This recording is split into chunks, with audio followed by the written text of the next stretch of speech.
Hello, welcome back to the Three-Handed Bandits channel. It's Nathan back with another video for you today, unveiling our 16th ranked Jacksonville Jaguars in our 2023-2024 preseason power rankings. Now, I know that this is a team I am much lower on than public opinion, and I'm really excited to discuss and talk about why I am so low on this team compared to others in the NFL media. Before we get into this, though, please like and subscribe, and we'll be back very soon with a full breakdown of every single NFL team. But yeah, the Jacksonville Jaguars. This is a team that, 2 years ago had the first overall pick and had the horrible Urban Meyer regime. But then last year, under Doug Peterson, made the playoffs and won a playoff game and was really ahead of schedule. But they were ahead of schedule. I think last year they overperformed just a tad bit, and I'm excited to talk about just kind of why I'm just lower on this team. Let's go ahead and talk about their offseason real quick. So their offseason was fairly quiet. Outside of the draft, the only piece that they really brought in was Calvin Ridley. And I'll discuss Calvin Ridley in just a little bit. But, in the draft, I feel like they wasted a lot of value. In the draft, Anton Harrison with their first overall pick to kind of give them another tackle since Cam Robinson is going to be suspended to start off the year. But outside of that, there are other draft picks. Brenton Strange and Tank Bigsby in the second and third rounds. I think there was much better value and more important positions they could have drafted. And then later in the draft, they get people like Parker Washington and Tyler Lacey and your Seer Abdullah and Ventrell Miller, who's on IR, and Christian Braswell and Antonio Johnson. They threw some darts later in the draft on some players that could be talented and could, become good players. But I think with their early draft capital, they did waste a little bit. Luckily, though, they didn't have to replace much. They lost Chris Manhertz, Marvin Jones Jr., Jawan Taylor, Corey Peters, Arden Key, and Shaquille Griffin. Most of those guys were okay. Marvin Jones is kind of not a great wide receiver anymore at this point. Jawan Taylor is a fine tackle. Corey Peters is an older interior guy. Arden Key was, decent for this team last year, but, he's an okay player. And Shaquille Griffin hasn't really been great. So overall, this offseason's pretty just a neutral offseason. I think for a team that people are expecting to take a next step, I don't think they did enough this offseason to really make that strides. And in a conference that has the Buffalo Bills, it has the Ravens, the Bengals, the Chiefs, the Dolphins, the Jets. I just don't think that this roster is good enough to compete with those. Those teams have loaded rosters, and I don't think this team took the steps to really go for it this year. I wonder if they were real with themselves and realized that they couldn't quite compete like some of these other teams, or maybe they just really have that much faith in their coaching and their development of their young guys. I really don't know. I just don't think that this roster, I don't think this offseason was good enough for a team that people are actually expecting to compete in the NFC. Let's talk about their coaching real quick, though. This is where they do have a lot of optimism. Doug Peterson's time in Philadelphia obviously started off really well and then really kind of flamed out pretty quickly there. So last year was kind of skeptical of what he was going to be, but he was actually an excellent head coach. And then Press Taylor, brother Zach Taylor, was a good offensive coordinator. They did such a great, phenomenal job with the play calling. I don't think people talk about how great the play calling really was last year. And part of, how they won that game against the Chargers and how they were able to play in that game against the Chiefs, a lot of their production came from really well-designed plays and really well-timed play calls. So I think you feel really good about having those two. I imagine Press Taylor sooner rather than later will be talked about, to either be an offensive coordinator and actually call plays, or at some point maybe get a head coaching job like his brother. But overall, I think you feel really fantastic about the offensive coaching. Did a good job of kind of mixing everything in, having some great play calls. And they really got the best of people like Christian Kirk and Evan Ingram and, Zay Jones, who people really were writing off. So overall, I think you do feel pretty good about this offensive coaching. The defensive coaching, I don't really know if Mike Caldwell is the guy. He, runs a real aggressive kind of attacking 3-4 type of defense like he did, I think it was under Tom Bowles. But I just don't know if he's a great coach.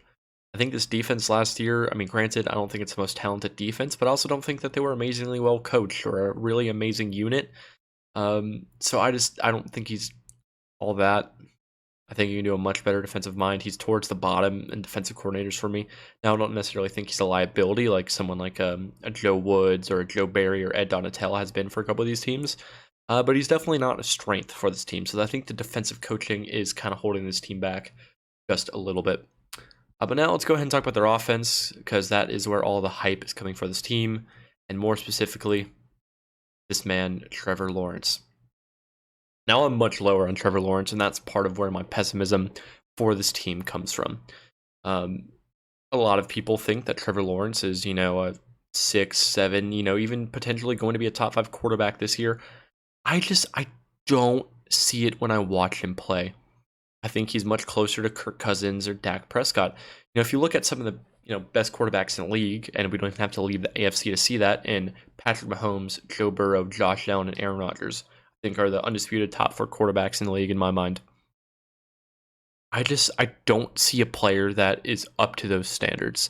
So as I said, or as you can see on my graphic, he's someone that I don't think elevates the offense. I think the play calling elevates the offense. I don't think Trevor Lawrence does. Part of the reason is I think he struggles with tight window throws in the middle of the field.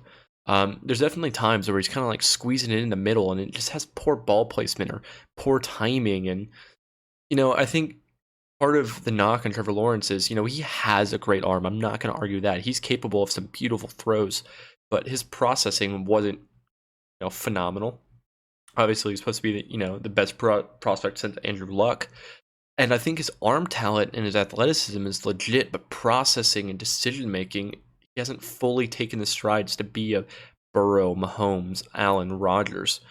As I said, poor ball placement and doesn't help when, you're struggling to, squeeze in tight window throws over the middle and, having underneath defenders make plays on balls, or, relate to passes, and that's making up pass breakups or interceptions. It's just, I think decision making, he still has ways to go, and progression isn't always linear. He's not guaranteed to just get better just because he's a year older. That's just not how real life works. It's not Madden.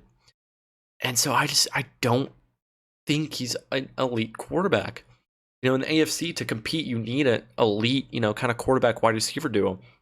The Chiefs, Mahomes and Kelsey, Rodgers and, Garrett Wilson for the Jets, Diggs and Josh Allen in Buffalo, Burrow and Jamar Chase.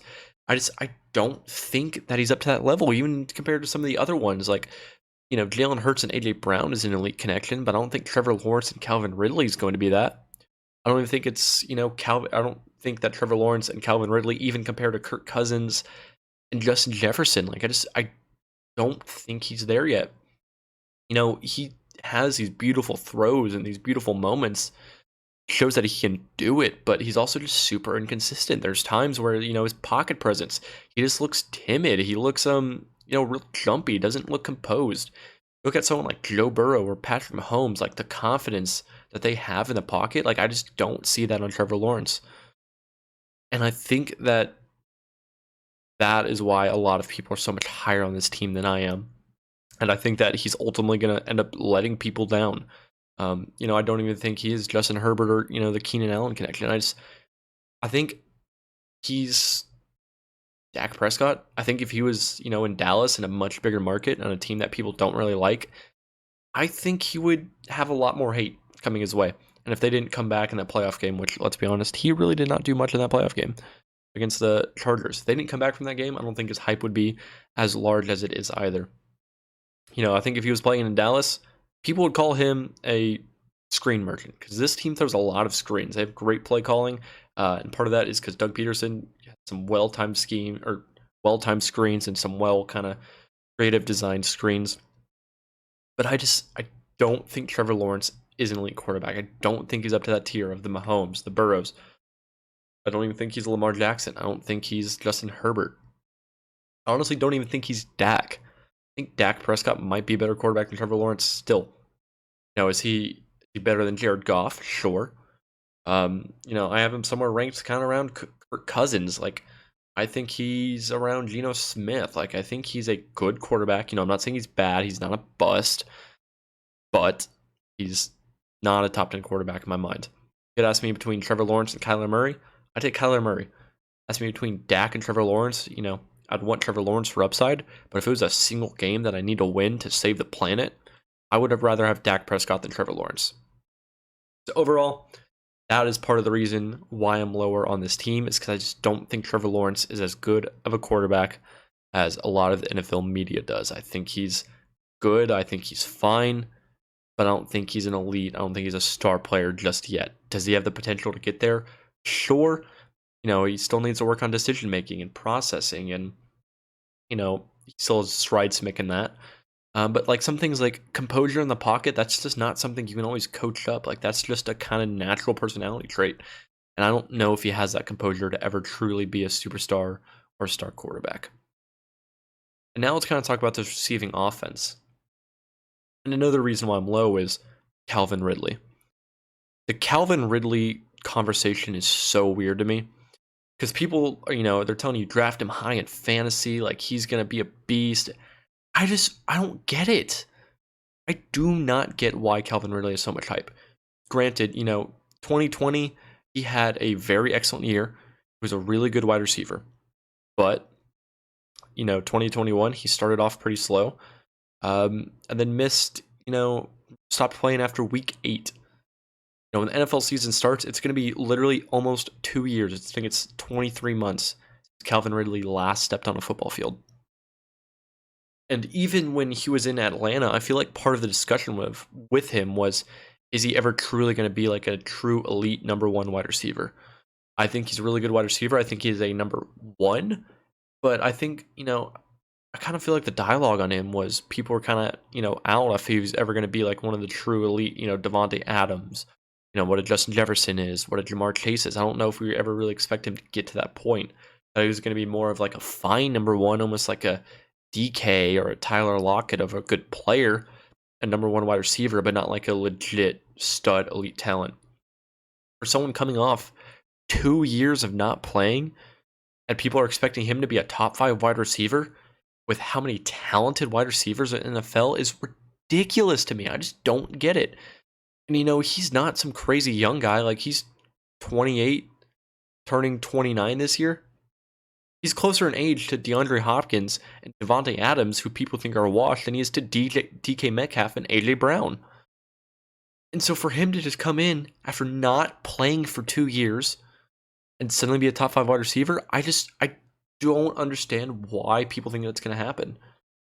I don't think this is Josh Allen getting Stephon Diggs or Joe Burrow getting Jamar Chase or Mahomes having Tyreek Hill or Calvin Ridley is not the talent of player of Tyreek Hill, like Tua getting Tyreek Hill. Is not the talent of Tyreek Hill, Jefferson, Jamar Chase. Like he's just not up to that level.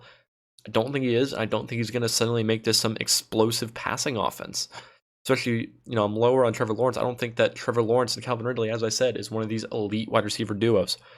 I'd rather have Lamar Jackson and Mark Andrews than Trevor Lawrence and Calvin Ridley.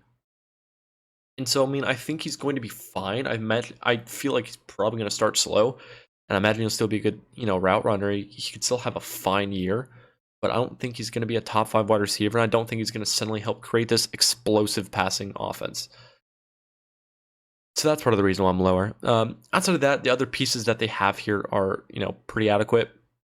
Christian Kirk, he got that $84 million contract, and people flipped out. I think last year he proved that he was might be worth it. He had some drop issues, and he's not a perfect player, but he's really good. They did a lot of creative stuff with him, and after the catch, he's really good. Definitely, I think he's kind of hit his ceiling, as a player. But he's really fine, got good speed, and is a solid number 2 option. And then Zay Jones is kind of just your third, wide receiver. Is kind of just an outside guy. He's fine. He's okay. He's capable of having a couple big games, but he's nothing spectacular. So you have 3 good wide receivers. You got 2 outside guys and a slot guy. So you got a good little group there. Depth-wise isn't great. Calvin Ridley is a guy that has had some injury kind of concerns. Missing time or kind of nagging injuries. If that resurfaces, the depth behind those 3 guys is kind of poor. Jamal Agnew is kind of a wide receiver, running back, weird kind of hybrid. Really more of a special teams player than anything. He's a cool little gadget player, but not really an actual wide receiver. Parker Washington, I think, was a 6th-round pick. And he's a player that could step in and maybe be pretty decent as a rookie, but I'm not expecting anything spectacular. And if everybody's healthy, probably won't get on the field just a whole lot. And then they end up keeping Tim Jones as their kind of 6th wide receiver, who's just whatever. So overall, the wide receiver depth for this offense isn't great. For tight ends and running backs, Evan Ingram really had a career year and really kind of resurfaced as a new player last year in this scheme. He's not super consistent. In that Chargers game, he looked like a world beater, and then in that game against the Chiefs, he didn't really do much. So I definitely think his career's definitely been revived. He's a solid tight end. He's definitely more receiver than tight end. He's an okay blocker. You can see some of those athletic tools, and they have some creative stuff schemed up for him. And as kind of your second or third passing option in this offense, he's fine. He's good, but he's not a. I don't even think he's T.J. Hawkinson. He's not a Kelsey, and I don't think he's gonna get to that point. And then running backs, they have two kind of decent little receiving backs in Travis Etienne and JaMycal Hasty. JaMycal Hasty is really more of just a third down back. He's a good blocker, can run okay routes, and he's kind of explosive when he gets the ball. Travis Etienne, I think when he was drafted, people were expecting him to be a much better kind of receiving back. And he's fine, he can catch screens and run simple routes, but he's not a McCaffrey or an Alvin Kamara. But he's a good pass catching running back. So overall, receiving weapons are fine, but I just don't think Calvin Ridley is going to be as great of a player as people think. And I think that this receiving upside for this offense, which you need to be a great, passing offense to really compete in this AFC, I think that they're lagging behind the 8 ball just a little bit. And talking about just these running backs as a runner, they got a fine unit. Travis Etienne, he's a really good player. He's really well balanced. He can kind of do everything at a good level. But I don't think he's truly elite enough at any trait to ever, end up being a, true superstar or star talent. But he's a good running back. He doesn't have really any weaknesses in the game. He's got decent vision, decent speed, decent power. He can take a hole, he can come with some explosion into a hole. But he's not a Nick Chubb. I don't think if he gets a seam, I don't think he's necessarily gone like some of the other running backs in the league. But he's a good player. And was he worth the first round pick? I don't know if he was worth a first round pick, but still a fine player regardless. The depth behind him: JaMycal Hasty, Tank Bigsby, and D'Ernest Johnson. D'Ernest Johnson is kind of floating around in Cleveland as a backup. He's going to be another backup here. He needs to get a new agent or something because they're just not giving him good chance to play. But he's a good player. If he's ever going to get out there, he'll be solid. They draft Tank Bigsby in the 3rd round, which is a really weird draft pick to me. You already have Etienne and JaMycal Hasty as 2 running backs, and you bring in D'Ernest Johnson. Spending a 3rd round pick on a running back is a little strange to me, especially for a running back who you maybe could have waited to get, who's a fine player. I don't get the vision. He's okay. I don't know how much he's going to play. I do imagine that this might be a little bit more of a committee than people are expecting. Granted, Travis Etienne is still your main guy. But I think the other guys will kind of get sprinkled in just a little bit to kind of just help keep him fresh. But would I draft Travis Etienne in fantasy? Not necessarily. I think he'll have some productive weeks. Are any of these guys going to be true handcuffs to limit his production? Not necessarily. But I think they're going to be annoying enough and take enough production where I'm not sure if I want to draft Travis Etienne with how high you do have to target him. But overall, it's a pretty good running back room. No, star or elite talent, but they're got 4 solid running backs. It's a good room. Another reason why I am a little bit lower on this team is this offensive line. So I'll just start off with a piece that I feel the best about: left tackle Walker Little. So Walker Little, coming out of high school, was a 5-star recruit. Went to Stanford, balled out as a freshman. Next year had a really bad knee injury, and then the next year opted out for the COVID year. And so because of that, he fell. He was a 2nd round pick. But it took some time to get healthy.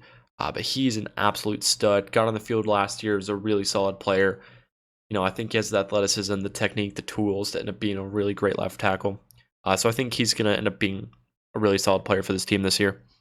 He's going to have a good year, and you're going to feel really good about drafting him. I think it was a really smart draft pick to just take a shot on him. And, he stayed healthy, and I think he's going to have a really good year. So I think Walker Little, feel really good about him. Everyone else, who knows what's going to be. So start at right tackle with Anton Harrison. They drafted in the 1st round. He is a really good athlete. Is a little raw, not like a true raw, needs to sit and develop guy. Almost reminds me a little bit of almost like a Titus Howard type of pick, of a guy who has some good athleticism and the tools to eventually develop into a pretty good starter. And so, rookie year, he could come in the NFL with some good coaching and really, become a good tackle. I don't think that's going to happen. I think he's going to have a very similar career to someone like Titus Howard, where he's going to take a couple years to become a solid tackle. And so I think as a rookie, he's going to end up taking his lumps. He'll have some weeks, I imagine. He'll be pretty solid.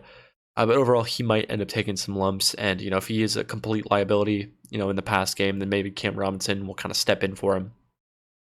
If and when, if Anton Harrison can't play. But yeah, as I said, I think it's going to be Titus Howard. If it was worth a first round pick, give it some time and we'll see. But overall, I mean, Cam Robinson is, just a fine tackle. So this kind of gives them an out from having to pay him and kind of give them, high upside option in a couple of years. But yeah, I think starting off, he might be a little rocky. Maybe he'll be good enough to where it's not worth benching him. I don't necessarily think he's going to be a complete, Alex Leatherwood turnstile. But I don't think it's going to be a strength for this offensive line. And then the interior group had listed Luke Fortner as the center. He's okay. He's not bad, but there's a lot of much better players in the league. He's is he one of the best 32 centers in the league? Maybe, but is he a good player? Not necessarily. Is he bad? Also, no. He's just a very, very low-end starter. Behind him, you got Tyler Shatley, who I think played some guard for the team last year. Probably a better center than Luke Fortner. So maybe they end up starting him. Maybe they keep Fortner. It's interesting to see what they do. I think one of them, whoever ends up playing, will give you decent center play, but not anything spectacular.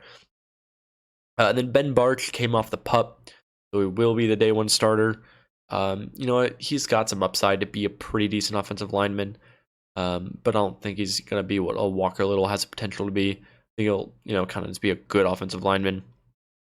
Then Brandon Scherf, his fall off is so weird. He was obviously a great tackle for the Commanders, or formerly Redskins, and they kicked him in a guard, and I feel like that kind of just ended up losing some of his passion for the game. I think he was really upset about that. That did cost him a good amount of money. And then they finally traded him here, and I think he's lost a step. His athleticism is not quite as good, and honestly, I think he may just not be as invested anymore, just because how they kind of treated that situation. Is he going to be a liability? No. Is he, the star that he, once was? I don't think he's that. I think he's going to be like a good to okay kind of guard for him. And so overall, I think that's going to give you a okay offensive line. I feel good about Walker Little, but these other four guys, I don't really know what they're going to be. It's going to be an okay pass blocking unit as long as Anton Harrison's not a complete liability. It's not really a great run blocking unit, and if Ben Barch and Anton Harrison can develop and be really good starters, and Walker Little's what I think he is, could it be an good offensive line?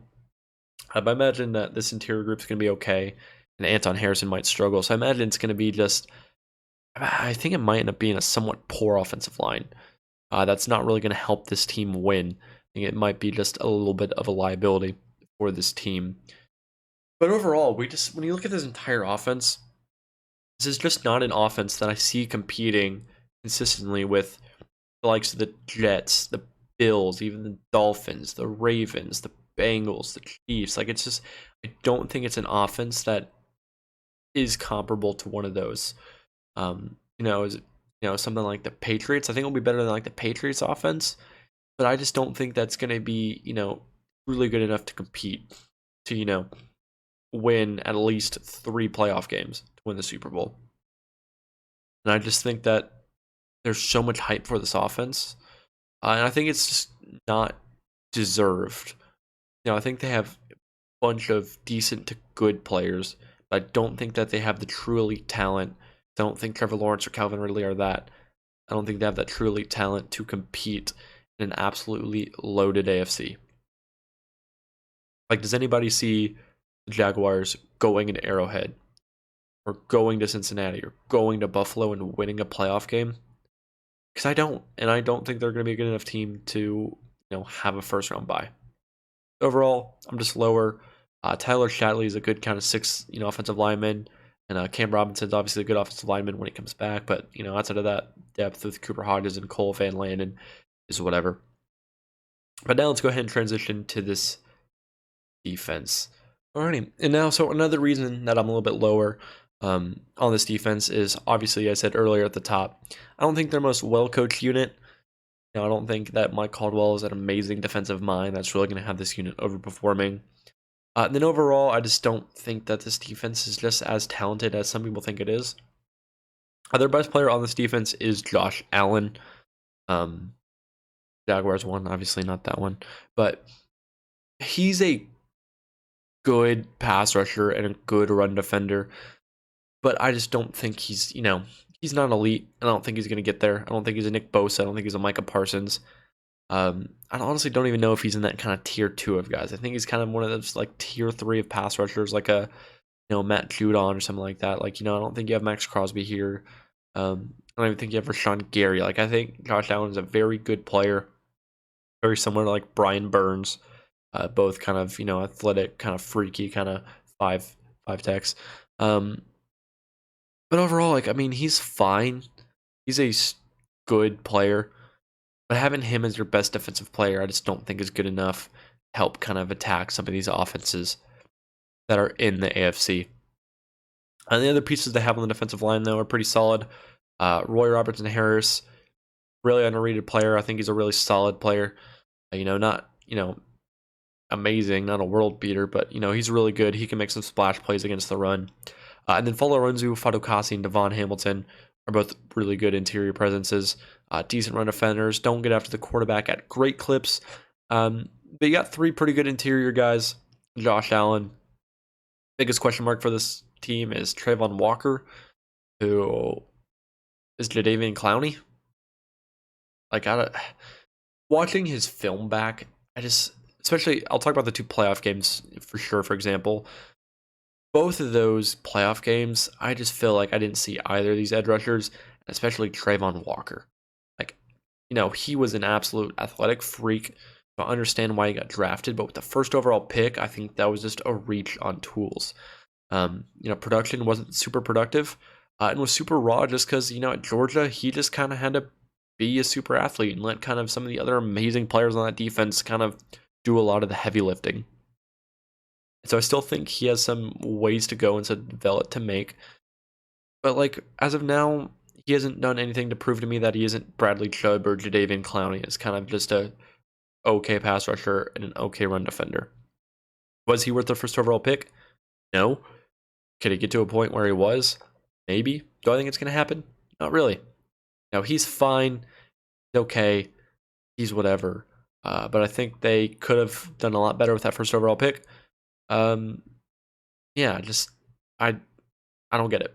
I do not get it. And then outside of that, the defensive line depth is okay. Kavion Chason, is an okay run defender, but he isn't quite developed as some people thought he had the tools to be. Arden Key was really good for this team as kind of a third, for them last year. They're going to kind of rely on Yasir Abdullah to be that for him this year. I don't imagine he'll be amazing as a rookie. And on the interior, the 3 pieces they have there are kind of whatever. Overall, I mean, you have an okay kind of starting 5. But, if you look at those games in the playoffs last year, I mean, Justin Herbert and Patrick Mahomes had all day to throw. So I don't think that this is some amazing pass rush. And as a run defense, it's an okay unit.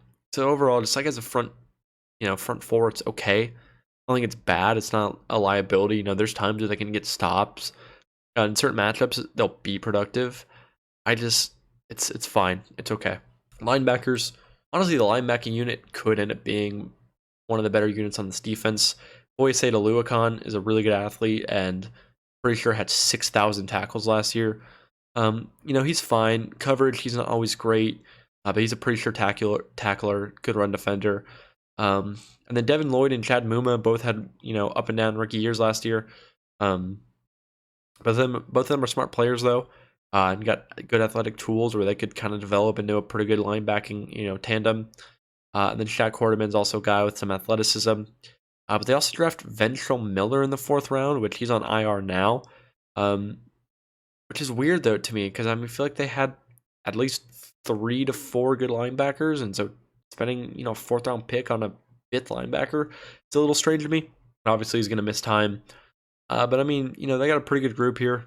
Not going to make or break a defense. I don't think any of them are Fred Warner, Bobby Wagner levels of players, but this is not a weakness or a liability for this team. I think Devin Lloyd and Chad Muma could have some really good years this year. Let's go and talk about the secondary, which is very okay. It's very okay. The 2 cornerbacks on the outside is Tyson Campbell and Darius Williams. When Darius Williams got here, tried to throw him into the slot. This is part of the reason I'm lowering Mike Caldwell, because obviously they try to throw him into the slot, and it didn't work. He's 5'9", and so he's kind of typecast as a slot corner, but he's not a very good slot corner. At least they did have the foresight to kind of let him, play back on the outside, play zone, kind of read, react, and make plays in pass coverage. He's good at doing that. Man coverage, he's nothing spectacular just because, he's not the fastest and, he's a smaller guy. But if he's given a chance to read the quarterback's eyes and make some plays, he's a pretty good cornerback at doing that. But Tyson Campbell is a little bit more of their number 1 corner. And he's really fine. He's got, decent athleticism to kind of run some man and, do some zone and make some plays.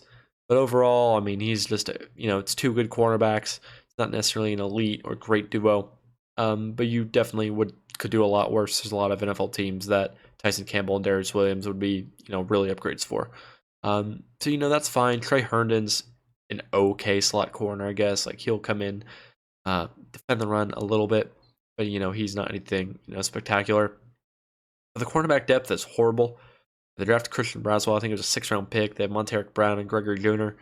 None of those guys are great. I really wouldn't want them out the field. I think they'd get targeted and beat pretty consistently. So overall, you need those 3 guys to stay healthy. Otherwise, that's going to hurt the secondary. The safety group, though, is a lot better. I think Andre Sisco is a really good player and is developing well. I don't know if he's going to break out and be a true superstar, but he could have another really fantastic year and be a really solid player and kind of compete to be a top 10-ish safety. He's a pretty good cover player. Rayshawn Jenkins, kind of just a bigger kind of box safety, can man up some tight ends, and he's a decent athlete. But he's not anything spectacular. And they draft Antonio Johnson, who's very similar to him, and so I think Antonio Johnson's kind of a way to kind of not have to worry about paying Rayshawn Jenkins. Whenever Antonio Johnson's ready, they'll let him go and kind of just continue as normal. And then Andrew Wingard's kind of their 3rd safety, kind of dime back. He's a fine player. He'll come in, make some splash plays, but I think this team likes him, but he's not anything crazy. He's not a true game changer. They also have Daniel Thomas here's depth. So overall, I think they have a very, very solid defense. It's not going to be a liability, but I don't think it's going to be good enough to really win them games and slow down some of these great defenses in the AFC. If you look at that Chargers game, fucking Gerald Everett looked like Bo Jackson or Travis Kelce. Like, he was just insane and tearing this team up. And then in the game against the Chiefs, I mean, Chad Henne led the Chiefs to a 98-yard touchdown drive. And they didn't add any pieces to this defense and just expecting just everybody just to get better. I don't know. I don't think this defense is good enough to compete.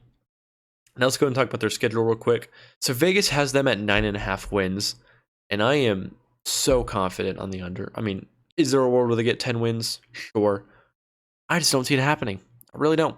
I do not see it happening. My projection has them at 8.2. I think they're probably going to end up finishing right at 9.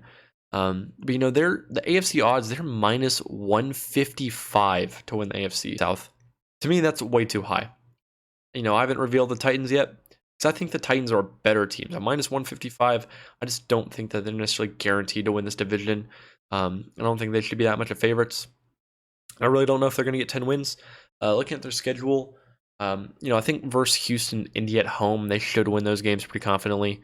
I think those are pretty much locks. Should win. They should beat Indianapolis, in Lucas Oil. And then Atlanta and Buffalo back-to-back. In UK games, I think they're much better than Atlanta. And then having a full week to kind of be there and get used to that, to go against Buffalo, I think is going to help. So I could see them winning that game. I think they should win it. And they should beat Carolina. So right there, that has them at 6 wins. And at New Orleans, I think at Houston, at Cleveland, and at Tampa Bay, I could see them winning, a couple of those games. That, if they win all 4, that would put them at 10. Don't think they're going to win at, all 4 of those. They'll drop 1. So, that puts them right at 9 or 8 wins. And then having to go at Pittsburgh, play Tennessee twice. I don't think those are easy wins. I think, I'd pick the other team to win. And then, KC, San Francisco, Cincinnati, and Baltimore. They have to play 4 really good teams. And so I think they have a difficult schedule. Overall, I think, the last 2 of the last 3 weeks, they go against Tennessee. And, I think those games are going to kind of determine who wins the AFC South. But I think having to go to Tennessee and beat them in Tennessee to win the division is kind of just, I think it's a tough ask. So this is a team that I think is going to be right at 9 wins or 8 wins, or I think, imagine whoever wins that game, Tennessee versus Jacksonville, is going to have, 10 wins or 9 wins. The other one will have 8 or 9. And I just don't know if I think that Jacksonville is going to do that. I don't think this is a team that got better outside of just natural development. But as I said, development isn't always linear. I just don't know if they have the pieces to compete in this really difficult AFC and to really compete to, strive to make a Super Bowl. I'm almost, if the Jaguars win the Super Bowl, I will get a tattoo of Trevor Lawrence. I'm like that confident that they're, not going to win the Super Bowl. I'm even more, I don't even think they're going to make it. Like, is this really a team that you think is going to, to make it to the AFC Championship, they're probably going to have to beat either Cincinnati, Baltimore, the Jets, or the Bills or the Chiefs. I don't think they're going to beat any of those teams. And then to win the AFC Championship, they're going to have to beat another one. So they're going to have to go through at least 2 of those 5 teams to even make it to the Super Bowl and then beat whoever comes out of the NFC. Tough ask. Can they make the playoffs? Sure. Can they win a game in the playoffs? Sure. But are they going to win 2 playoff games, make a playoff run, or make the Super Bowl? Not at all. I honestly don't even think they're going to win the AFC South. So this is a team that I could sneakily see missing the playoffs, and I don't think a lot of people would expect. Let's go ahead and kind of recap everything for you real quick and get you out of here. So overall, I think it was just a lackluster offseason. I think for a team that was taking the right steps forward, I think they could have done more to help this team. But overall, though, they do have really good offensive coaching, even though the defensive coaching is not, spectacular. And then Trevor Lawrence, Calvin Ridley, I think this entire offense overall are just kind of overrated. I think the offensive line, is not great. It's part of the reason why the offense is overrated. And the defense is fine, but it's not very good. Coming off the bye, the Jaguars do have a pretty difficult schedule. As I said, 2 of their last 3 weeks are against Tennessee. But over, outside of that, post the bye week, they have San Francisco, Tennessee, Cincinnati, Baltimore, Cleveland at Cleveland, at Tampa, at Houston, at Tennessee is week 18. So overall, just a lot of tough games late, and I think they're just going to be a little bit short of making the playoffs and winning this AFC South. Honestly, I just misspoke. Tennessee's not 2 of the last 3 weeks. I was thinking of a different team, but Tennessee is week 18. I think whoever wins that game is going to win the AFC South. I'm picking Tennessee. So overall, thank you all for watching. Jaguars fans, let me know where I'm wrong. I'm pretty confident in what I'm saying. But let me know if you agree. Let me know where I'm wrong. If you're a Jacksonville Jaguars fan and they end up making the playoffs, come back and laugh at me. I will deserve it. But, I think I'm going to be having the last laugh. But we'll be back very soon with our 15th ranked team. So thank y'all for watching. Peace.